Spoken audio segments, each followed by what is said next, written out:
Once upon a time in a small village, all the children vanished overnight. The panicked villagers searched everywhere, but there was no trace of them as the sun rose. They found a strange marking on the ground in the center of the village, pointing towards the forbidden forest. Worried, they decided to send a group of men to investigate the marking. The men followed the trail deep into the woods, stumbling upon a hidden lair inside. They were met with a foul inch of blood and guts. At the end of the lair, they saw a grotesque creature with razor-sharp claws feasting on the children's flesh. Seeing an opportunity for an even greater meal, the beast lunged toward the men, leaving only one survivor. The villagers never spoke of the tragedy again, but with every full moon they could hear the haunting screams of the children echoing through the woods. A constant reminder of the evil entity that still lurked among them. Have you heard the tale of the Midnight Hugger? In 1973, a small remote village in the outskirts of Norway was haunted by something sinister. The legend speaks of a creature known as the Midnight Hugger. Villagers say it emerged only on moonless nights, invading homes through unlocked windows. It would stand at the edge of children's beds, watching them with hollow, unblinking eyes. One night, a boy named Eric woke up to a suffocating embrace. Describing it later, he said it felt like ice-cold, skeletal arms enveloping him. He couldn't move, couldn't scream for help. The next morning, his parents found him trembling, whispering about a chill that never left. Strangely, every window in the house had been sealed shut from the inside, though no one admitted to doing it. To this day, Eric's story is recounted every moonless night. Locks and shutters are checked twice over, and children are tucked in with amulets keeping the midnight tug away. Share the creepiest urban legend you've heard. The spookiest one will get a shout-out in my next video. Subscribe for more chilling stories. Have you ever heard the legend of the Whispering Woods? Deep in the heart of an ancient forest lies a cabin, untouched by time.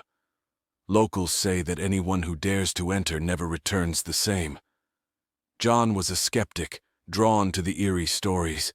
He ventured into the woods alone, determined to debunk the myths. As he approached the cabin, a chilling silence settled over the forest.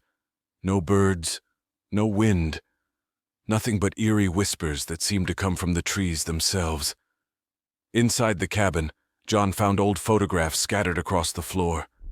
Each image showed the same group of children, but each picture had something off. In every one, a shadowy figure lurked in the background, growing more distinct with each photo. A diary lay open on a dusty table. Its final entry read, "The shadows consume us. I can hear them whispering my name. Stay away from the cabin."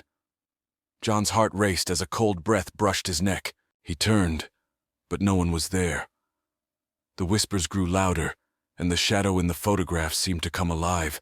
Panicked, John fled the cabin, never to speak of what he had seen. But some say, on a quiet night, you can still hear the whispers calling your name if you dare get close enough. Share the creepiest urban legend you've heard. The spookiest one will get a shout-out in my next video. Subscribe for more chilling stories. Have you ever heard the legend of the Whispering Woods? Deep in the heart of an ancient forest lies a cabin untouched by time. Locals say that anyone who dares to enter never returns the same. John was a skeptic, drawn to the eerie stories. He ventured into the woods alone, determined to debunk the myths. As he approached the cabin, a chilling silence settled over the forest. No birds, no wind. Nothing but eerie whispers that seemed to come from the trees themselves. Inside the cabin, John found old photographs scattered across the floor. Each image showed the same group of children, but each picture had something off. In every one, a shadowy figure lurked in the background, growing more distinct with each photo. A diary lay open on a dusty table. Its final entry read, "The shadows consume us. I can hear them whispering my name. Stay away from the cabin." John's heart raced as a cold breath brushed his neck. He turned, but no one was there. The whispers grew louder, and the shadow in the photograph seemed to come alive. Panicked, John fled the cabin, never to speak of what he had seen. But some say on a quiet night, you can still hear the whispers calling your name if you dare get close enough. Share the creepiest urban legend you've heard. The spookiest one will get a shout-out in my next video. Subscribe for more chilling stories. I was the shadow that haunted the small town of Veliska. My name is unknown, but my actions would forever be imprinted in history. On the night of June 9th, 1912, the peaceful town lay under a shroud of darkness. The Moore family, along with 2 young guests, slept soundly in their beds, unaware of the horror that was about to unfold. I slipped into their home, wielding an axe from their very own woodpile. Room by room I crept through the house, silencing 8 innocent breaths one by one. The brutality of my actions knew no bounds. There was not one, but several blows delivered to each victim, as if I wanted to ensure they never woke up to tell the tale. The walls of the house bore witness to my madness, splattered with the blood of an entire family. In the dead of night, I vanished as mysteriously as I had arrived, leaving behind a scene so chilling that it would perplex investigators and terrify the townspeople for decades. My identity was never discovered. Was I a drifter passing through, a demon haunting the quiet streets, or someone they knew all too well? Share this video with someone who loves true crime stories. Follow for more crime chronicles. My name is Dr. Harold Shipman, and let me tell you my terrifying story. I was a trusted general practitioner in the UK, loved by my patients and respected by my peers. But behind the facade of a caring doctor, I hid a monstrous secret. Over the course of decades, I carefully administered lethal doses of painkillers to hundreds of unsuspecting victims. Each time, I meticulously forged death certificates, attributing their demise to natural causes. No one suspected the kind doctor of the Hyde would be responsible for such a sinister spree. One fateful day, in 1998, a courageous bereaved daughter questioned the authenticity of her mother's will. An investigation ensued, slowly unraveling my meticulously crafted web of deceit. The truth emerged like a dark shadow, revealing that I had taken the lives of over 200 patients. Even after my arrest, the exact number of my victims remains unknown, forever buried with them. Share this video with someone who loves true crime stories. Follow for more crime chronicles. They called him the silent killer for a reason. My name is David Parker Ray, and my crimes will haunt you forever. In the small town of Elephant Butte, New Mexico, I created my own chamber of horrors, which I called the Toy Box. For years I lured unsuspecting women into my RV, where I had soundproofed walls and tools of unimaginable torture. My trusted accomplices helped me in this macabre operation, but they were mere pawns in my twisted game. Once inside my RV, these women were drugged and chained. I documented my heinous acts meticulously, ensuring no detail was left out. A chilling voice recording would play, telling my victims exactly what tortures awaited them. The nightmare continued until March 1999, when one woman, Cynthia Vigil, broke free from her chains. Bloodied and bruised, she fled, leading police back to their worst discovery. What they uncovered was a house of abominations, videos, recorded confessions, and torture instruments that could only come from the darkest corners of the human mind. To this day, many of my victims remain unidentified, their fates sealed in the shadows of my RV. Share this video with someone who loves true crime stories. Follow for more crime chronicles. I buried my secrets beneath the floorboards, believing they would never see the light of day. My name is John Wayne Gacy, and let me tell you my story. I was known as the charming clown who entertained children at parties, but behind the paint and smiles lay a monstrous reality. From 1972 to 1978, I lured young boys into my home under the guise of friendship. Once inside, I shackled them to my brutality. In the silence of night, their screams were stifled by the suffocating darkness of my basement. One by one they disappeared, swallowed by the void I created. Despite the missing persons reports, I remained undetected, laughing and mingling with society. It took years of relentless investigation for authorities to finally connect the dots.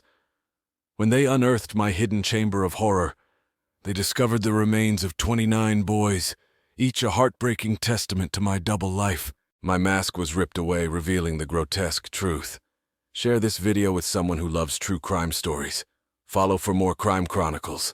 I orchestrated one of the darkest school crimes in history. My name is Eric Harris, and this is my story. On April 20th, 1999, my friend Dylan Klebold and I planned to execute a deadly attack on Columbine High School. We meticulously prepared, gathering weapons and making bombs, masking our intentions under the guise of normalcy. That morning, we arrived at school, but not with the intention to learn. Instead, we entered the cafeteria and planted 2 duffel bags rigged with explosives set to detonate during lunch. When the bombs failed to explode, we decided to proceed with our backup plan. Armed with firearms, we stormed the halls, targeting anyone in sight. As chaos erupted, students scrambled for cover, but there was no escape from our calculated rampage. The school turned into a nightmare scenario. We left a trail of terror and devastation, permanently scarring those who survived. In total, 12 students and 1 teacher lost their lives before we turned the guns on ourselves. Our heinous act shocked the world, igniting debates on gun control, school safety, and the unseen demons lurking within troubled minds. Share this video with someone who loves true crime stories. Follow for more crime chronicles.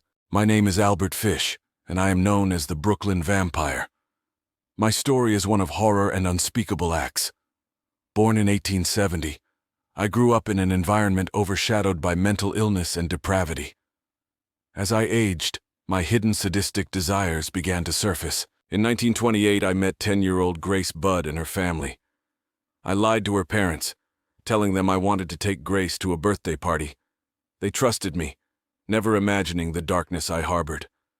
I took Grace to an abandoned, isolated location where the unimaginable occurred. The innocent girl never returned home. For 6 years, the Budd family lived in agony, not knowing what happened to their beloved daughter.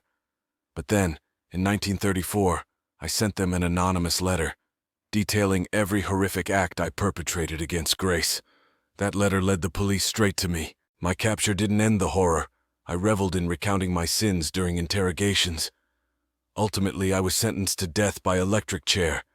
Share this video with someone who loves true crime stories. Follow for more crime chronicles. My name is Albert Fish, and I'm known as the Brooklyn Vampire. My story is one of horror and unspeakable acts. Born in 1870, I grew up in an environment overshadowed by mental illness and depravity. As I aged, my hidden sadistic desires began to surface. In 1928, I met 10-year-old Grace Budd and her family. I lied to her parents, telling them I wanted to take Grace to a birthday party. They trusted me, never imagining the darkness I harbored. I took Grace to an abandoned, isolated location where the unimaginable occurred. The innocent girl never returned home. For 6 years, the Budd family lived in agony, not knowing what happened to their beloved daughter. But then, in 1934, I sent them an anonymous letter, detailing every horrific act I perpetrated against Grace.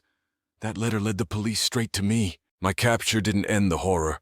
I reveled in recounting my sins during interrogations. Ultimately, I was sentenced to death by electric chair. Share this video with someone who loves true crime stories. Follow for more crime chronicles. My name is Robert Hansen, and I haunted the frozen wilderness of Alaska. Known as the Butcher Baker, my crime shattered the peace of Anchorage in the early 1980s. I was a respected baker by day, but my nights were consumed by unspeakable horrors. Underneath this facade, I kidnapped women, held them captive in my basement, and eventually released them into the desolate Alaskan forests to hunt them like animals. I'd stalk them through the icy woods armed with a rifle, taking a grim satisfaction in their terror. The police were baffled for years, struggling to connect my daytime docility with the monstrous acts committed under the cover of darkness. My undoing came when Cindy Paulson, a brave would-be victim, escaped my clutches. With her testimony, the twisted puzzle pieces started to come together, and the FBI unearthed a gruesome cache of evidence that led to my arrest. I confessed to torturing and killing at least 17 women, but many believe the true number is higher. My reign of terror left a scar on the Alaskan landscape, and my name became synonymous with fear in the small, tight-knit community. Share this video with someone who loves true crime stories. Follow for more crime chronicles. A 15-year-old girl named Sabrina was home alone one night when there was a knock at her front door. Her parents weren't supposed to be back until the following Monday, and she wasn't expecting any guests. She went to the front door to ask who was there, and an unfamiliar male voice said back, "Sabrina, there's been an accident. Your father's in the hospital." At first, Sabrina was about to open the door but stopped herself and asked first, "Who is this?" The voice on the other side said, "It's a friend of your father." Sabrina asked what her father's name was, and the man responded correctly. Still showing caution, Sabrina went to call her father as the man at the door repeatedly knocked. When Sabrina's father picked up sounding completely fine, that's when she knew. Sabrina's father was perfectly fine. There was no accident. The knocks had stopped, and Sabrina's father called the police. But the unknown man was gone. Whoever it was someone who had some kind of intel on the family, from their names down to the fact that Sabrina was alone. The family never found out who the man was. Sabrina, a 15-year-old girl, was home alone one night when there was a knock at her front door. Her parents weren't due back until Monday, and she wasn't expecting anyone. An unfamiliar male voice said, "Sabrina, there's been an accident. Your father's in the hospital." About to open the door, she hesitated and asked, "Who is this?" The man replied, "A friend of your father," and correctly gave her father's name. Cautiously, Sabrina called her father, who answered sounding perfectly fine. Realizing there was no accident, she knew the man was lying. The knocking stopped, and her father called the police, but the man was gone. The family never found out who he was, though he knew personal details about them. In a small town, a circus appeared overnight. Rumors said anyone who watched the show vanished. Despite warnings, John bought a ticket. Inside the tent, eerie music played. The ringmaster's grin was chilling. Performers twisted their bodies in impossible ways. Clowns had empty, lifeless eyes, and the animals moved like puppets. John's heart raced as the ringmaster announced a final act, the vanishing of an audience member. A cold hand gripped John's shoulder, dragging him into the spotlight. He was shoved into a box, the lid slammed shut, and he felt himself falling into darkness. The next day, the circus was gone, leaving only John's torn ticket stub. He was never seen again, swallowed by the sinister circus that preyed on the curious. Ethan had always loved Emma, his best friend since childhood. For 5 years, he watched her from the shadows, obsessing over her every move. Each night, he peered through her window, imagining a life together. When he finally mustered the courage to ask her out, she gently declined, unaware of the darkness festering within him.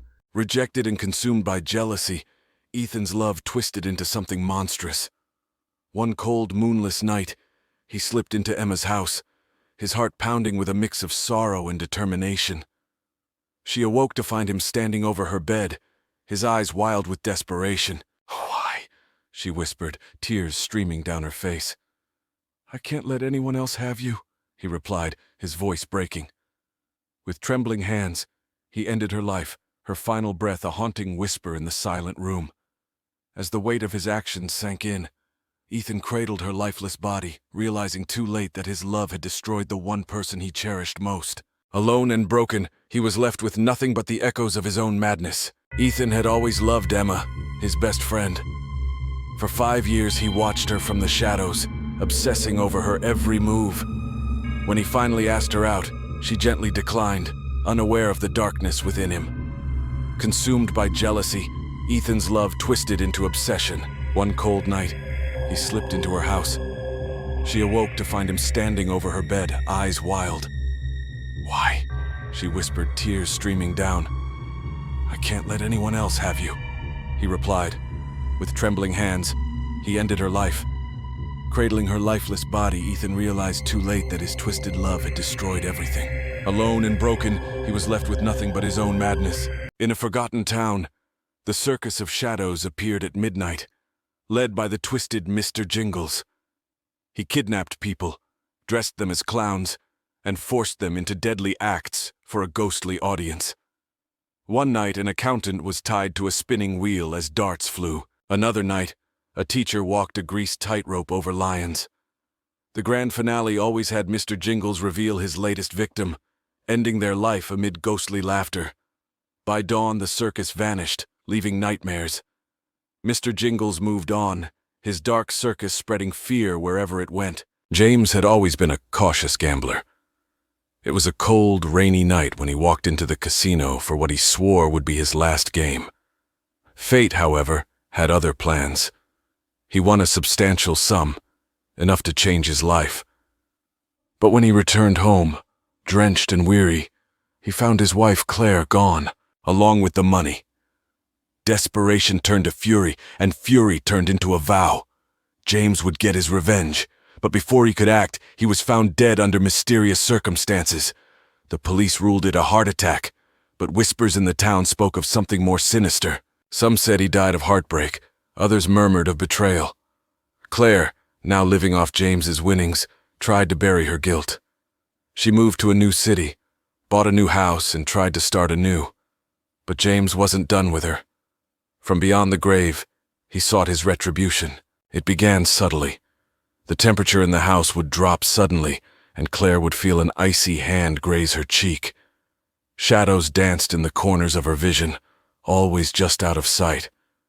She could hear whispers at night, too faint to comprehend but unmistakably malicious. Months turned into years, and the haunting grew more intense.